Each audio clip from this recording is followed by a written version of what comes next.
Does anyone even logic? Ben Shapiro, you're followed by millions of people online and on social media. You're one of the biggest names in American conservatism. What is it you think you're tapping into? Well, I think that there are a couple of things. One, there is actually a hunger for different ideas. The monolithic nature of the United States media is pretty evident in terms of its politics. People tend to agree on essentially the liberal point of view and increasingly a radical leftist point of view in the media. And obviously, I speak in response to that. At the same time, I try to provide an honest take on the issues of the day, and that means that I am not beholden to the Republican Party, for example. It means that I am going to speak out whenever I think that a principle is being violated, just no matter who is doing the violation. You worked for the right-wing Breitbart website, but you left over its support for Donald Trump. And I think you said you'd never vote for Mr. Trump. Why is that? Well, in 2015, 2016, the Breitbart made a hard turn in favor of one particular candidate, and that's their prerogative. Lots of publications have an editorial point of view, and Breitbart was one of those. The reason that I left Breitbart specifically was because of an incident in which a Breitbart reporter, a female reporter, was grabbed on the arm by Corey Lewandowski, then the campaign manager for President Trump, and was bruised on the arm, and then Corey Lewandowski proceeded to lie about it, and Breitbart proceeded to throw its own reporter under the bus, suggest that she was lying or making this up. And at that point, I determined that I could no longer work for a publication that wasn't even willing to stand up for its own reporters, and instead would throw those reporters under the bus in favor of a candidate that it sought to back. Haven't you lost your battle for the Republican Party, though? Isn't the Republican Party now the party of Trump? No, I mean, I think that the Republican Party is always the party of whomever is the president, technically speaking. But in terms of who are the sort of the thought leaders inside the conservative movement, who are the people who are driving a lot of the discussion inside the conservative movement, I don't think that's correct at all. I think that most Republicans see President Trump as a vehicle for their policy preferences, but that doesn't necessarily mean that they agree with all of his personal foibles or the way that he behaves or the things that he says. And I think a lot of Republicans respond in anger to the media attacking President Trump mainly out of a reactionary and half-appropriate upset that the media seem to have a double standard when it comes to covering certain politicians. I'm interested that you think there's a thought movement inside the Republican Party. I mean, haven't the conservatives run out of ideas in America? All the new policies, the Medicare for all, $15 minimum wage, the Green New Deal, they're all coming from the left, and they're popular. Well, frankly, I'm confused by the idea that any of those are particularly new ideas. I mean, most of those ideas have been around since Franklin Delano Roosevelt at the very earliest, or at the very latest, rather. Some of them go all the way back to Woodrow Wilson. But the idea that new ideas are absent in the Republican Party is obviously untrue. We have a very strong debate that goes on inside sort of the conservative halls of intelligentsia about what is the appropriate action to take with regard to the medical system.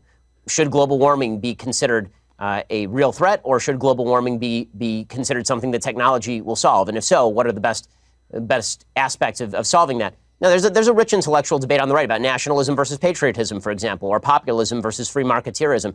That debate is happening on the right to sort of suggest that the right in America is bereft of ideas, but the left is full of ideas. Number one, not all ideas are good ideas. I mean, AOC is pretty good evidence of that. I'm a big fan of some old ideas myself that I think are pretty good. But beyond that, I think that it is intellectual sneering of the highest order to suggest that only the left has new and decent ideas. Some of the ideas that are popular in your side of politics would seem to take us back to the Dark Ages. Georgia, new abortion laws, which you are much in favor of, that a woman who miscarries could get 30 years. A Georgian woman who travels to another state for an abortion procedure could get 10 years. These are extreme hard policies. Well, okay, a couple of things. One, I'm not sure. I mean, frankly, I don't know whether are you an objective journalist or are you an opinion journalist? I'm a journalist that asks questions. Okay, so you're a supposedly objective journalist calling policies with which you disagree barbaric and suggesting only one side of the political aisle has ideas. So I just want to point out that I wish you would at least be honest in your own biases. Mr. Shapiro, I know that broadcasting in America is now so polarized that on one program you only have the left and another one you just have the right. My job is to question those who have strong views and put an alternative to them. If you were an anti-abortion person, I would be putting pro-abortion questions to you, but you are really. Would you call the pro-choice person. position? So why don't you let me just ask you answer this. my question, Sir? I'm happy to answer your question. Please answer this one. Would you suggest that a late-term abortion is brutal? I'm not taking a view on this issue. I'm asking you the questions. Sir, you just suggested that the pro-life position is inherently brutal and terrible, so I'm asking you, as an objective journalist, would you ask the same question to a pro-choice advocate by calling their position brutal and horrible? What I'm asking you is that why is it that a bill banning abortions after a woman has been pregnant for 6 weeks is not a return to the Dark Ages? What's your answer? My answer is something called science. Human life exists at conception. It ought to be protected. Now, back to my question to you. You purport to be an objective journalist. BBC purports to be an objective down-the-middle network. It obviously is not. It never has been. And you, as a journalist, are proceeding to call one side of the political aisle ignorant, barbaric, and sending us back to the Dark Ages. Why don't you just say that you're on the left? Is this so hard for you? Why can't you just be honest? Mr. Seriously, Shapiro, it's a serious question. Mr. Shapiro, if you only knew how ridiculous that statement is, you wouldn't have said it. So let's move on. Would you vote for Mr. Trump? I think it's pretty evident from your own questions exactly what you are, sir. Would you vote for Mr. Trump in 2020? I'd certainly consider voting for Mr. Trump in 2020, just like I'd consider voting for anybody else in 2020. But didn't you once say that you'd never vote for him? I said that I wouldn't vote for him in 2016. And then I wrote a column for National Review explaining the conditions under which I might change my mind. You're a culture war warrior. Isn't he largely on your side? You wrote once it was unlikely he'd appoint conservative judges to the Supreme Court. He has. Right. So you were wrong. I like many of President Trump's policies, even if I still have serious reservations about his personality and character. Do you think there's a Democrat that could beat him in 2020? Sure, I think there are several Democrats who could beat him in 2020. Who would have the best chance? I think that Joe Biden is likeliest to beat him, considering that he has significant appeal in a lot of the Rust Belt, in places like Pennsylvania, Michigan, Wisconsin, the places that President Trump needs to win to retain the presidency. And Joe Biden also has a long history in politics, which means that the American people already have sort of a preconceived vision of him. President Trump, as a campaigner, is very good at dragging unknowns through the mud, or at exposing details about people that are previously sort of covered up. But when it comes to Joe Biden, he's been well exposed for a very long time. Most people know him, and he's not nearly as unpopular even going in as Hillary Clinton was in 2016. So if it was a close race between Mr. Biden and Mr. Trump, you would, from what you say, I think, probably go for Mr. Trump. Yes, I would vote for Mr. Trump if it were a race between Biden and Trump, because I think that the damage that President Trump has done to the country on a character and rhetorical level has already been done and cannot be undone. I don't see it as getting worse day by day. That is the new status quo, unfortunately. Now the question becomes which policies I would most like to see enacted, and Trump's policy preferences are closer to my own than Joe Biden's are. Now, you're a star of new media, of conservative new media. You and others on the left and the right, you position yourselves as supposed tellers of hard truths. But haven't you all just really coarsened public discourse in America and exacerbated its divisions? You know, it's kind of odd to be hearing about me coarsening public discourse when you call policies you disagree with brutal and bringing us back to the Dark Ages, sir. The point, I don't want to return to it, but the point was to put a position for you to reply to it. And I thought we covered that. I'll put some of the points too, because on your videos, characterization of issues is part of the problem in the coarsening of public debate. Well, maybe it's also part of your problem too, because we have from your YouTube videos, Ben Shapiro destroys the abortion argument. Ben Shapiro destroys transgenderism and abortion. Is that not a kind of coarse public discourse? Well, are those videos labeled by me? I have no idea. But why are you picking out? Why are you? I have a question. Why are you picking out random YouTube videos put up by people who are not me? Are you and then attributing the titles to me? Are you unhappy with the way they've been described? I think that people can describe me however they please. It's a free country, and I'm all in favor of a public debate. If you watch the actual clips, they are generally civil conversations between me and somebody who disagrees with me. You say in your new book, you suggest that America's largest struggle at the moment is, quote, the struggle for our national soul. We are so angry at each other right now. And I think that's true. I've just returned from the United States. But aren't you part of the problem with the way you go about your discourse, not the solution?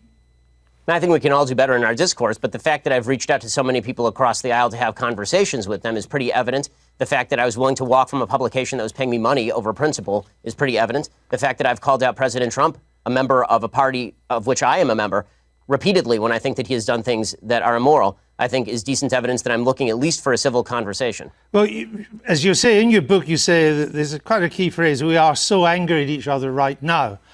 But as I say, aren't you part of that anger? Aren't you encouraging that anger? For example, you described Mr. Obama's State of the Union address in 2012 as fascist mentality in action. Well, I think that if you want to argue with the characterization, then we can talk about what exactly his State of the Union address said.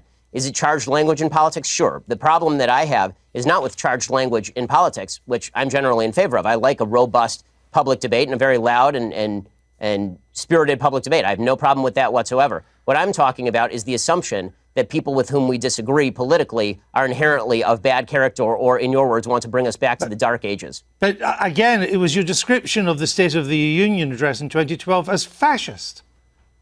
The wording of President Trump's 2012 address was bad and wrong. That's all. There are plenty of things that are bad and wrong, but it doesn't make them fascist. Well, I suppose that's true. But if you would like to, again, if you'd like to read me the column out loud, I suppose I can critique it for you. Oh, well, again, with Mr. Obama, you said, and you're Jewish yourself. I only mention that because to put this in context.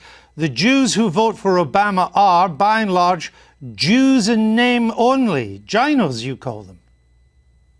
My statement was based on the fact that Jews in the United States, as an ethnic group, are largely irreligious, which is true by every single poll. Jews are the most irreligious group in the United States. As an Orthodox Jew who actually takes Judaism seriously, the point that I am making is that most Jews who are ethnically Jewish are not religiously Jewish in any context. No. The point you were making is that Jews who vote for Obama are Jews in name only. I said that, yes, that is correct, that Jews who voted for Barack Obama, a progenitor of the Iran deal, a person who was cracking down on religious liberty, a person who spent much of his career as president of the United States attempting to deprive Israel of the necessities to defend itself, that people, Jews who voted for President Obama, by and large, cared about Judaism far less than they did about other priorities. Did you say they should turn their badge in as a Jew?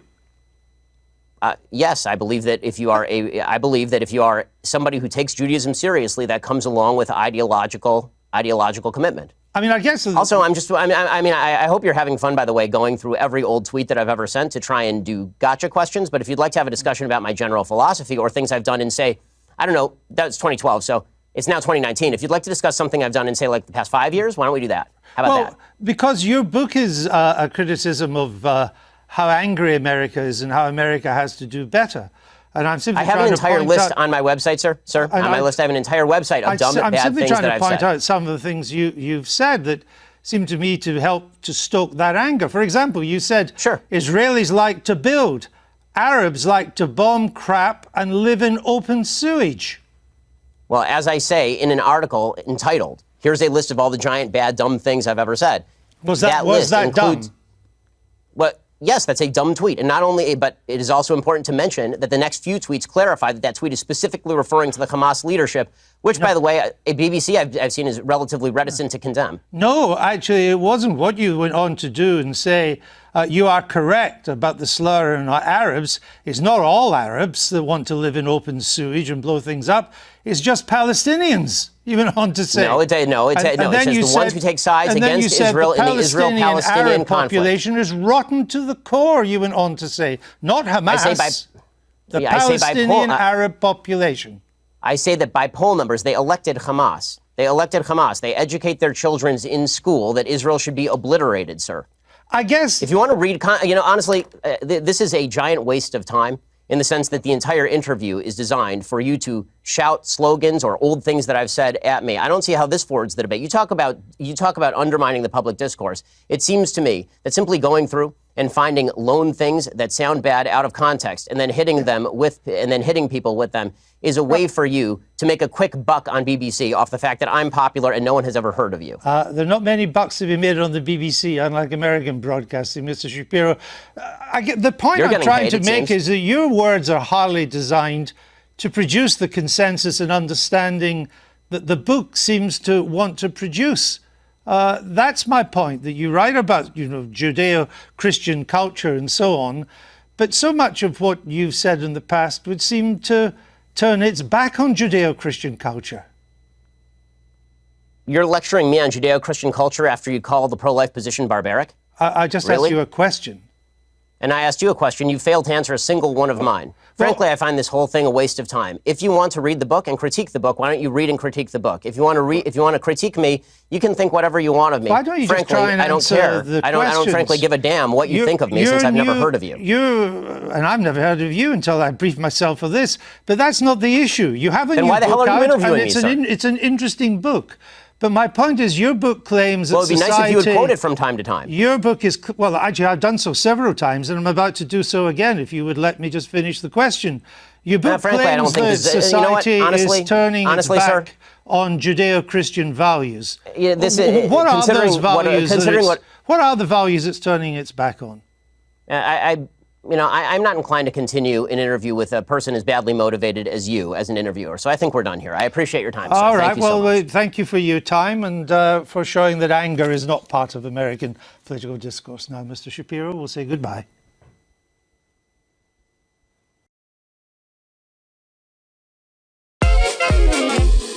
Come da porca picchita va bene, se tu la parla miezza americano, quando si fa l'amore sotto la luna, come da bene in capo di I love you. Papà l'americano.